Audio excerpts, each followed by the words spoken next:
Doctor Madhavi's advanced skin hair and వెసిక్ clinic Hyderabad. Herpes అనే వ్యాధి ఏదైతే ఉందో ఆ వ్యాధి అనేది మనకి నీటి పుక్కల్లాగా ఒక గ్రూప్డ్ వెసైకల్స్ లాగా ఫామ్ అవుతుందన్నమాట. అంటే అది మనకి ఎలా ఉంటుంది అంటే ఒక గ్రూప్ ఆఫ్ వెసైకల్స్ అంటే నీటి బుగ్గలు ఒక్కొక్క ఏరియాలోని రెడ్ బ్యాక్గ్రౌండ్లో కనిపిస్తుంది. అది చూడగానే జనాలందరూ భయపడతారు. బట్ ఇప్పుడున్న ఇంటర్నెట్ టెక్నాలజీకి గూగుల్లో ఇన్ఫర్మేషన్ బట్టి కొంతవరకు ఇది హెర్పీస్ అని నిర్ధారించుకుంటున్నారు ఎవరికాళ్ళు సెల్ఫ్గా.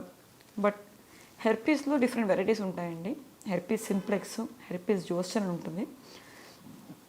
సో ఈ హెర్పీస్ సింప్లెక్స్ ఏదైతే ఉందో అది ఓన్లీ ఒక లోకలైజ్డ్ ఏరియా లాగా పెదాల మీద కొంచెం బుగ్గల్లాగా రావచ్చు. సో ఒక ఏరియాలో రావచ్చు, అంత ఎక్కువ పెయిన్ అయితే ఉండదు. బట్ హెర్పీస్ జోస్టర్ అన్నది మనకి చిన్నప్పుడు చికెన్ పాక్స్ వచ్చిన వైరస్ పెద్ద అయిన తర్వాత యాక్టివేట్ అయినప్పుడు హెర్పీస్ జోస్టర్ లాగా వస్తుందన్నమాట. సో ఈ హెర్పీస్ జోస్టర్ వచ్చినప్పుడు అది నరాలకు పట్టేస్తుంటుంది ఆ వెసైకిల్స్. సో ఆ వైరస్ చాలా సివియర్ పెయిన్తో వస్తుంది. సో కన్ను కూడా వాసిపోతాయి ఫేస్ మీద వచ్చినట్టయితే. సో ఈ herpes zoster is nothing but reactivation of chicken pox virus అనమాట. సో వచ్చినప్పుడు ఇమీడియట్గా మనకి యాంటీవైరల్ మెడికేషన్స్ తీసుకున్నట్టయితే హెర్పీస్ జోస్టర్ నుంచి మనం చాలా మటుకు అవాయిడ్ చేసుకోవచ్చు. కొత్త వ్యాక్సిన్స్ కూడా వచ్చాయి ఇప్పుడు. సో చికెన్ పాక్స్ వచ్చిన తర్వాత చాలామందికి ఇమ్యూనిటీ పవర్ తగ్గినప్పుడు హెర్పీస్ జోస్టర్ రావచ్చు. అండ్ హెర్పీస్ సింప్లెక్స్ అయితే మళ్ళీ మనకి లేబియాలిస్ అంటాం, ఈ లిప్స్ మీద వస్తుంది. కొన్నిసార్లు కిస్సింగ్ ఇవన్నీ చేసేటప్పుడు కూడా ఈ వైరస్ అనేది సోకుతుంది. జెనైటాలిస్ అని అంటారు, అది సెక్షువల్ కాంటాక్ట్ ద్వారా హెర్పీస్ అనేది సోకుతుంది. దాన్ని హెర్పీస్ జెనైటాలిస్ అంటూ ఉంటాం. సో ఇట్లాగా కొన్ని close contact, direct contact through the blood infections ద్వారా ఈ హెర్పీస్ అనేది సోకుతుంది అనమాట. సో ఇమ్యూనిటీ అనేది చాలా ఇంపార్టెంట్. ఎవరికైతే ఇమ్యూనిటీ సరిగ్గా లేనట్టయితే వాళ్ళకి ఈ హెర్పీస్ ఇన్ఫెక్షన్స్, జోస్టర్ ఇన్ఫెక్షన్స్ కామన్గా చూస్తూ ఉంటాం అనమాట. సో సోరియాసిస్ అనేది ఒక రకమైన దీర్ఘకాలికమైన ఆటోఇమ్యూన్ డిజార్డర్ అనమాట.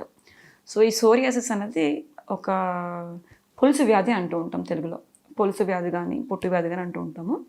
సో సోరియాసిస్ అనేది రాగానే ఫస్ట్ అందరూ లోనయ్యేది భయంలోకి వెళ్తారు, డిప్రెషన్లోకి వెళ్ళిపోతూ ఉంటారు. అమ్మో మాకు సోరియాసిస్ వచ్చింది, మాకు తగ్గదు అనే ఒక కాన్సెప్ట్ బ్రెయిన్లోకి అనేది డెవలప్ చేసుకున్నారు.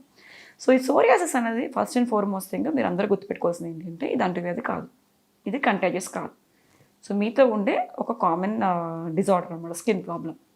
సో ఇది వేరే వాళ్ళకి సోకదు, మనతోనే ఉంటుంది, మన వరకే ఉంటుంది. బట్ ఓన్లీ థింగ్ ఏంటి అంటే ఇది ఒక క్రానిక్ ఆటోఇమ్యూన్ డిజార్డర్, మన బాడీ యొక్క ఇమ్యూనిటీ వల్ల మనకు వచ్చే ప్రాబ్లం అనమాట. దీనికి సెల్ మీడియేట్ ఇమ్యూనిటీ, ఇవన్నీ కూడా ఇమ్యూనిటీ రీజన్స్ వల్ల బాడీలో జరుగుతున్న పరిణామాల వల్ల సోరియాసిస్ అనేది ఫామ్ అవుతుంది. నార్మల్గా స్కిన్ అనేది షెడ్డింగ్ జరుగుతుందన్నమాట. సో అందరూ చిన్నప్పుడు మనకి పూర్వం కాలంలో ఏంటి అంటే నలుగు పెడితే బాగుంటుంది, లేదా డెడ్ స్కిన్ అంతా పోతుంది, మురిగిపోతుంది అంటూ ఉంటారు. సో అది యూజువల్గా మనకి 28 days టర్న్ ఓవర్ ఉంటుంది. సెల్స్ షెడ్ అవుతూ ఉంటాయి, ఆ షెడ్డింగ్ అయ్యేదాన్ని నలుగు కింద ఫామ్ అవుతుంది. అది డర్ట్ కాదు, nothing but it is a dead skin అనమాట. సో డెడ్ స్కిన్ అనేది 28 daysకి ఫామ్ అవుతూ ఉంటుంది, షెడ్డింగ్ అవుతుంది. బట్ సోరియాసిస్లో 3 to 4 daysకే ఆ షెడ్డింగ్ అనేది జరుగుతుంది. సో ఎవ్రీ 3 daysకి 4 daysకి సెల్ అనేది మల్టిప్లై అయిపోయి టర్న్ ఓవర్స్ కింద ఊడిపోతూ ఉంటుంది. సో పొలుసుల కింద మారిపోతూ ఉంటుంది. సో ఈ సోరియాసిస్ వ్యాధి, సో పొలుసు వ్యాధి కింద ఎవ్రీ 3 రోజులకి 4 రోజులకి పొట్టు కింద ఫామ్ అయిపోతూ ఉంటుంది అనమాట. సో అందువల్ల ఇది ఒక ఆటోఇమ్యూన్ డిసీజెస్ ఉండడం వల్ల ఎక్కువ రోజులు మనతో పాటు క్రానిక్ ర్యాప్సింగ్ కింద అంటే మంత్స్ టుగెదర్ మనతో పాటు వస్తూ పోతూ ఉంటుంది అనమాట. సో దీనికి మంచి చికిత్స అనేది అందుబాటులో ఉన్నాయి, ఎవరు కూడా భయపడవలసిన నెసిటీ అయితే ఏమీ లేదు. సో ఈ సోరియాసిస్కి మంచి చిట్కాసు, మంచి ట్రీట్మెంట్స్ అందుబాటులో ఉన్నాయి. బట్ మోస్ట్ కామన్ థింగ్ మీరు గమనించుకోవాల్సింది ఏంటి అంటే first and foremost thing psoriasis అన్నది అసలు కన్ఫర్మేషన్ తెలుసుకోవాలి మీరు. చాలా డిసీజెస్ సోరియాసిస్ లాగా మిమిక్ అవుతూ ఉంటాయి. ఎగ్జిమాస్ కానీ, ఫంగల్ ఇన్ఫెక్షన్స్ కానీ, అయితే వేరే ప్రాబ్లమ్స్ కానీ సోరియాసిస్ లాగా కనిపిస్తాయి. సో అదే మీకు సోరియాసిస్ ఉందా లేదని తెలియాలి అంటే మీరు డాక్టర్ దాన్ని సంప్రదించాలి, డెర్మటాలజిస్ట్ని కలవాలి. సో కన్ఫర్మ్ అయిన తర్వాత సోరియాసిస్ మీ డాక్టర్ గారు కన్ఫర్మ్ అయిన తర్వాత మీకు కొన్ని మెడికేషన్స్ ఇస్తూ ఉంటాం. సో ఇచ్చినట్టయితే ఈ సోరియాసిస్ చాలా మటుకు అదుపులో ఉంటుంది. చాలామందికి సోరియాసిస్ తల మీద వస్తుంది, అది చుండ్రులా కనిపిస్తుంది అనమాట. సో చుండ్రులా కనిపించే సోరియాసిస్ అంతా కూడా సోరియాసిస్ కాదు. సో చుండ్రా సోరియాసిస్ అని తెలియడానికి మళ్ళీ మీకు కొన్ని టెస్టులు చేసి సోరియాసిస్ అనేది నిర్ధారిస్తూ ఉంటాం. సో సెపరేట్గా దీనికి కొన్ని కోల్టార్ షాంపూస్ అని ఇట్లాంటి షాంపూస్ అని ప్రిస్క్రైబ్ చేస్తే మీకు సోరియాసిస్ చాలా మటుకు అదుపులో ఉంటుంది అనమాట. సెకండ్ థింగ్ సోరియాసిస్ బాడీకి వస్తుంది, మోచేతుల మీద వీటి మీద కొంచెం పొక్కుల్లాగా ఎర్రటి దద్దుర్లాగా వస్తుంది.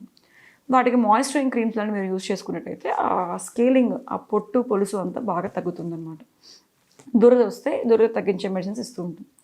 సో ఇంకా స్ప్రెడ్ అయినట్టయితే నారోబెన్ యూబీ థెరపీ కానీ ఫోటోథెరపీ కానీ ఇట్లాంటి చిట్కాలు ఉంటాయన్నమాట. వీటి ద్వారా కూడా తగ్గలేనట్టయితే మీకు సెపరేట్గా మీకు బయోలాజిక్స్, ఇమ్యూనో సప్రెసెంట్స్ లాంటి మెడికేషన్స్ కూడా ఇస్తాం. సో సోరియాసిస్ అన్నది వచ్చినప్పుడు అయితే మీరు ఎప్పుడూ కూడా భయపడద్దు. మంచి చికిత్స అయితే అందుబాటులో ఉంది. డెఫినెట్గా మీకు అయితే హెల్ప్ చేసే మెడికేషన్స్ అయితే ఉన్నాయండి.